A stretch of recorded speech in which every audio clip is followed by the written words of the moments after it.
I'm Cynthia James, and this network is about changing lives one woman at a time.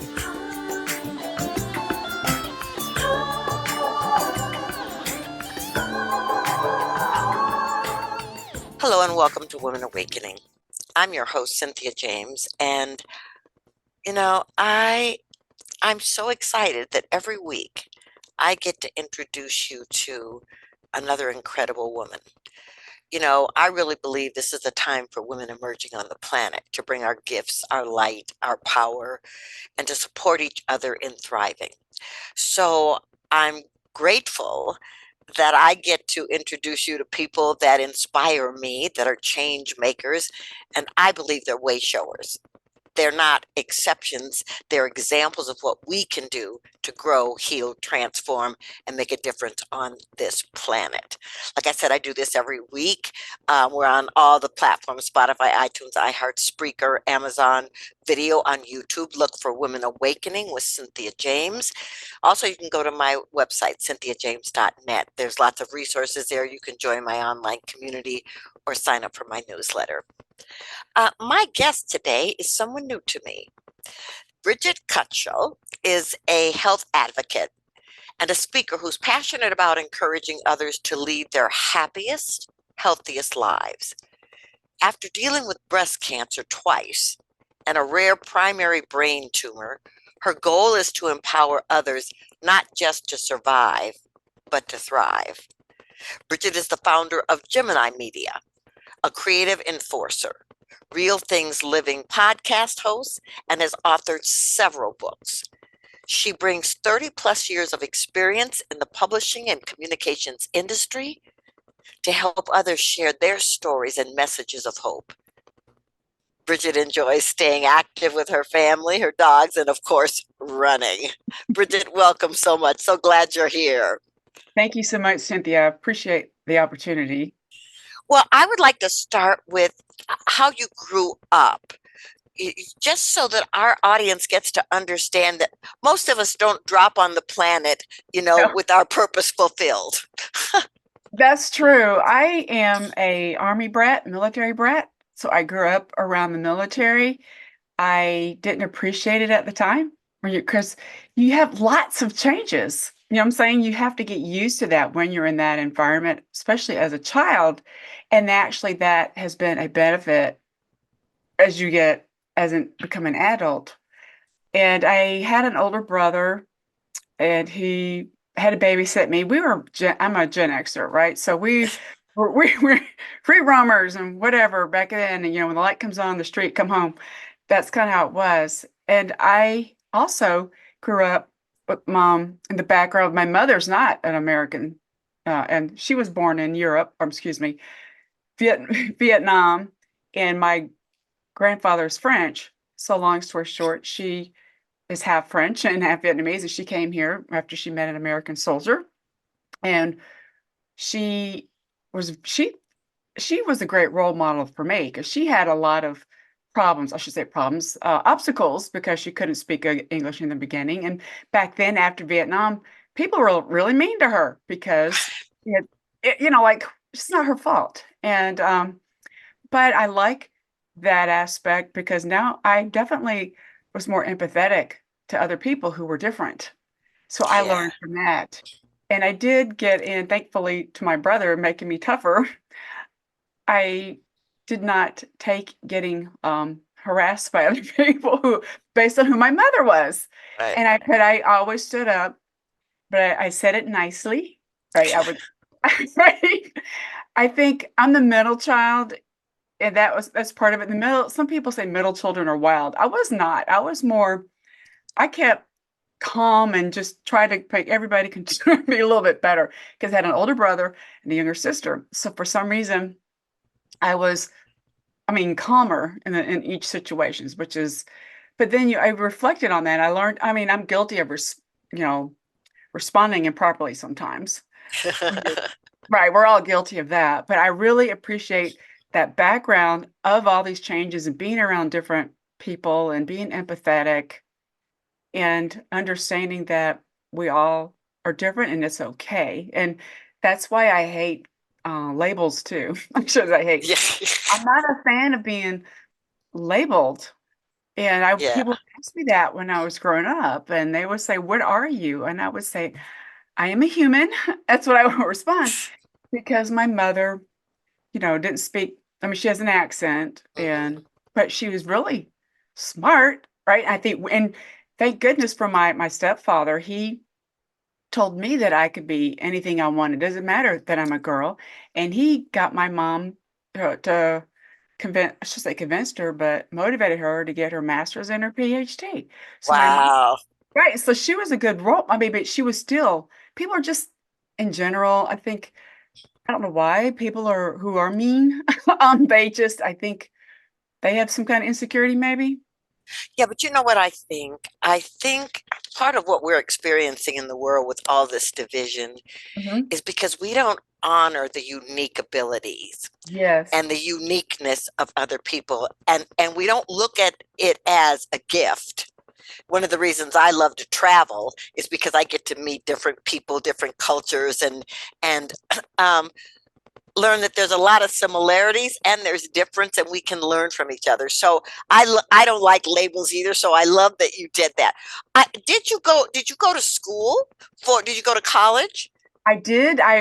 That's a funny story too, but I ended up grew up, even though I lived around multiple, or excuse me, different military bases, I ended up starting in North Carolina, which is Campbell University, a private school. Then I met my boyfriend, my future husband, who was in the military. And long story short, I was tired of moving around, being a military brat. I moved to Wisconsin to transfer to University of Wisconsin. My mom wasn't happy because this is the thing, I was in it's the 80s, early 80s, but I was always, I just stood up for myself. I said, I'll be fine. I'll make it happen. I'll make it work.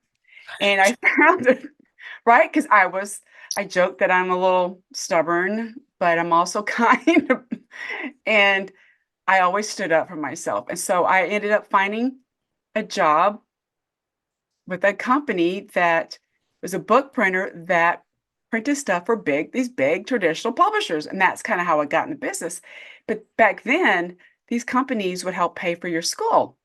But Ah, I had to have a certain GPA and I only worked 30 hours. So I shouldn't say only, but they knew I had potential because I'm not bossy. Some people might think I'm bossy, but I'm kind. But I just they liked it, and I was the only female in that industry. It was really hard if you weren't a secretary, right? But right. I learned again from my mother as a role model, and then my future mother-in-law, she was a great role model too. So I appreciate all that, and I think again it goes. Now they made fun of me too when I moved to Wisconsin because they said I had a Southern accent, and I'm like and I but I didn't realize I did. It wasn't that strong because I grew up mostly in the Right. East. But then I learned because of being around my mother, I could change my accent when I'm around people to fit. You know what I'm saying? I could Yeah. tweak it a little bit and not sound whatever. But Right. I've always believed in being you, and so that was a good experience. And I graduated. Now my last 2 years of college was paid for by this company. I well, I love that. I want to talk about your health challenges because it led you to do what you do today, but breast cancer twice and a brain tumor? In what period of time? It was my entire 40s. But my kids, I have two sons.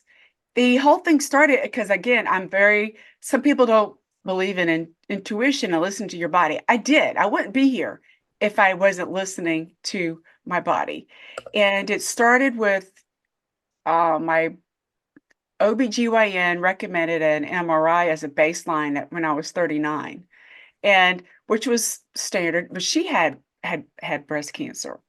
So that's why she asked a patient, and apparently when you have breasts that are dense, like mine were dense, you're more likely to get it. I didn't know this kind of stuff. So you have to respect doctors. So I did the MRI, not, I'm sorry, mammogram, I'm saying it wrong. Uh, And then 2 years later, and when I was 41, that's when they discovered a little lump.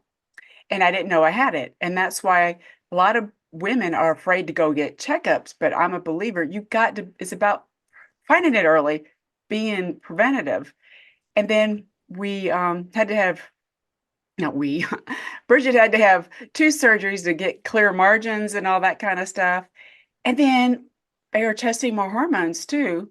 My hormones were wacky, meaning they were like really high prolactin levels, which is um, breast milk and growth hormones. And like this is when growth hormones are connected to cancer. I genetic testing showed I did not have a genetic, it wasn't in my DNA. This Right. was very accurate. But then I had a really great breast cancer oncologist who is also a researcher. And he's the one 3 years after the first breast cancer, he's like, let's do an MRI to check out your pituitary, which is what controls my hormones. And they found a tiny tumor on my pituitary and found a big old tumor in the back of my head, which I didn't know I had.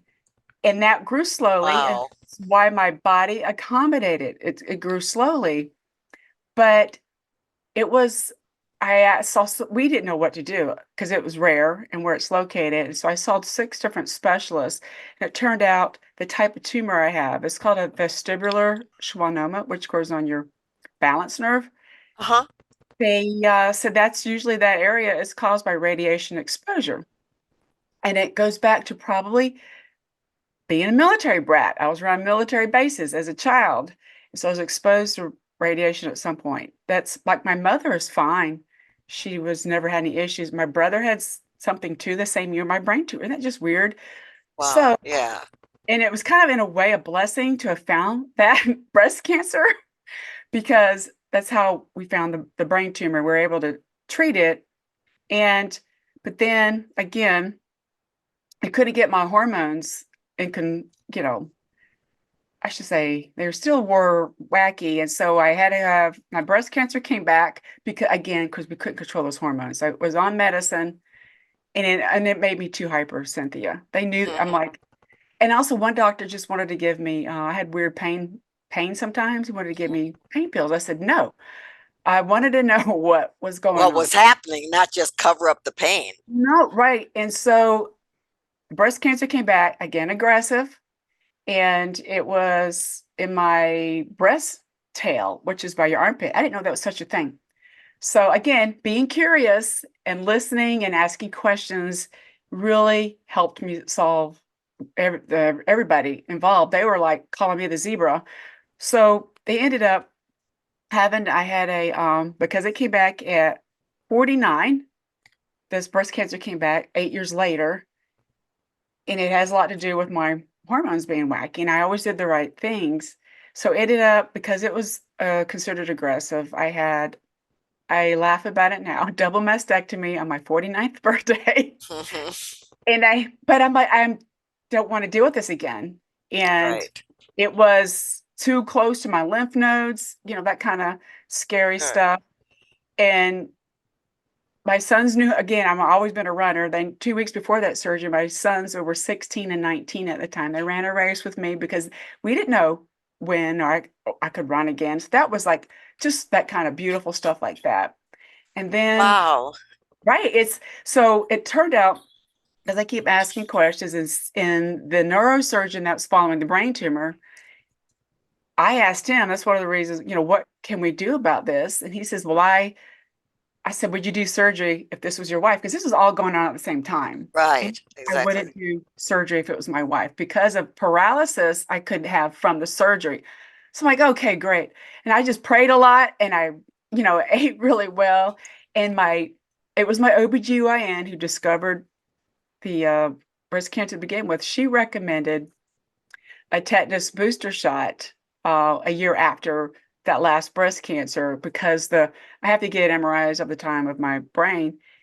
And the tetanus booster shot is what killed that brain tumor. It's totally dead now. Wow. They're repurposing that tetanus shot for brain tumors. And it's about being curious and listening to your body and only working with doctors who will let you ask questions. Yeah, 100%. Well, this is such an extraordinary story. And listening to the body Yeah. is so essential But I wanna ask you now. I mean, that was a 10-year stretch, really. Yes. So, how did you take that experience and move it into the work that you do today? What was the thing that jump started it?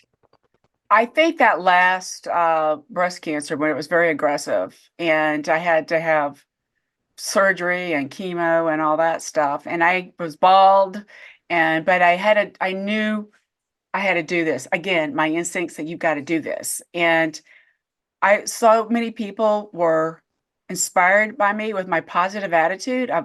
Bridget really came out. I've always been positive, and I wanted to help people. And I wrote my first book, even though isn't that weird? I'm in the publishing world. I didn't wait until after cancer, but I did. And I made it different. I made it not just words, but some visuals and pictures, because that's popular now too, right? Visual communications, and people Yes. like that. And I was being, again, Bridget, and they found it different and unique. And that's kind of how I got into it. I started doing more speaking. And I didn't mention, I had a corporate job right before the breast cancer, the second one. I got laid off, Oh, and with a bunch of other people, not just me. And so I was looking for, and the cancer came back. It's like, geez, I gotta just like, how could I help the world? And I had some clients convince me to do my own business, right? And I was started Gemini Media going through cancer treatment. That's why I joke about being bald, but I was just being me, and I embraced it. And that's what it was. People had so much positivity getting that from me. Does that make sense? yeah. And But so like so let me ask a question though. What does Gemini Media do? Gemini Media, I cannot help with storytelling or it's production aspect of what projects they want help with, and with their stories. Right. Because so many people, they want to do this, but they're so afraid. And I'm like, listen, you don't just wait to get cancer like I've had a couple times to do this, right? That's kind of what it is. And people, I took my knowledge for granted, the value that I had. So I do a lot of the content I create is around health and wellness, but then I have clients come to me for me to help them with their projects. And it's just something I took for granted. And I Right. didn't realize all the great connections I had. You just take yourself for granted. Right. And that's why dealing with something like a cancer, you pause and like, what's important? What are you going to do? Move forward. And I want to help people to be focusing on kindness and being and positive, and that helps them get through the day. And Right. to me, it's not just about how many followers you got on that's just me, on your social media. You want to help people any way you can. And I've gotten, like I said, people are just very inspired by the curiosity that I share and being kind. Yeah, so this is great. So let's say that I'm a woman who, has had a big story like yours. I mean, yours is a big story. And I came to you. What would you talk to me about to make sure that I was the perfect client for you? Well, I'd want to know what's your end goal for this, right? And if I could help you, and what is the method that you're comfortable with for sharing a story? Does that make sense? Some Yes. people aren't comfortable with writing a book and publishing a book. Some people aren't comfortable with speaking on stages, and I've done it all. So I'm kind of multifaceted. So it just depends on that. To me, I would recommend putting your thoughts down at a minimum, like a article or a blog post. And to me, a book is so popular now because of what's happening in the industry, the tech. It makes it easier for people to do this. Yes. And cost was a big factor in the past, meaning you had to do like 1,000 copies. Now you can do one, right? Yeah. So it's about what is the impact what's your goal? What impact do you want to make for others? Yeah, well, I just think that that's beautiful. And your podcast, Real Things Living podcast, uh, what does that focus on? It focuses on resilience. And Aha. I started it based on my first book called Real Things: 6 Ways to Embrace Life. And that's the book I have with all the visuals in there and the stories. and people like it. And I'm getting a lot of people are coming to me because of the stories that I'm sharing. Originally, I just had cancer patients. Okay. But then they're like, everybody's dealing with something. Let's have lots of other stories. One guy I had on that's really been popular. He talked about being a male caregiver after his wife died, and he wrote this book. I mean, it was I mean, men. He is like men need to speak up too, right? Yes. They hide their emotions, but it's just stuff like that, and people are like, wow, they're really into hearing those kind of stories. And then you can, what's good about a podcast, you can repurpose it and make clips. Yes. And people, majority of them, not all of them, but majority of the guests I do have, if I have a guest, they are authors because authors come to me because I'm in that world and they want to share it and amplify. And it's a good way to market their book. And Yes. they're very open about what they've dealt with and how they overcome it. And it's positive takeaways, Cynthia. That's kind Yes. of about resilience and how to connect with others and how you got to get through it. I just think that is so, so beautiful. How many books have you written? Five. Okay. And Okay. it's something that's just been in my mind, and I think COVID is when I did three of I mean the past 4 years. It's just because I had time on my hands and, and getting feedback from other people. My most popular one I give away actually. It's called the Real Things Living Coloring Journal. Add more color to your life. I saw how stressed people were. People talk about journaling and people talk about coloring. Well, I thought I would put it together, and then the prompt is whatever you're coloring on that page. The next page, next to it, what are your thoughts are. Not it's just helps come up with ideas, and people liked it, and they thought it was meditative, Yes. and that's something that was coming out of Brigitte, right? And someone said to me, I'm one of those people, I like to use lots of crayons. I'm like, yeah, you're right, in life, because we're still here. Well, that's incredible. Tell me, how do people find you and your work? The best place is go to my website, BrigitteCutshall.com. Make sure you spell it Brigitte,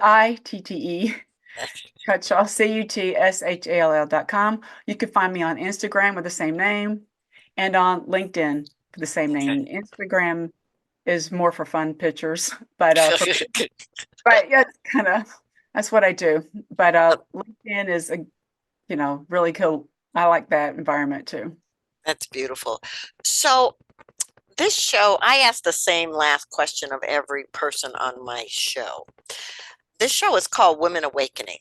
What do you think is the most important thing about women awakening on the planet in this moment? I think we a little bit more resilient.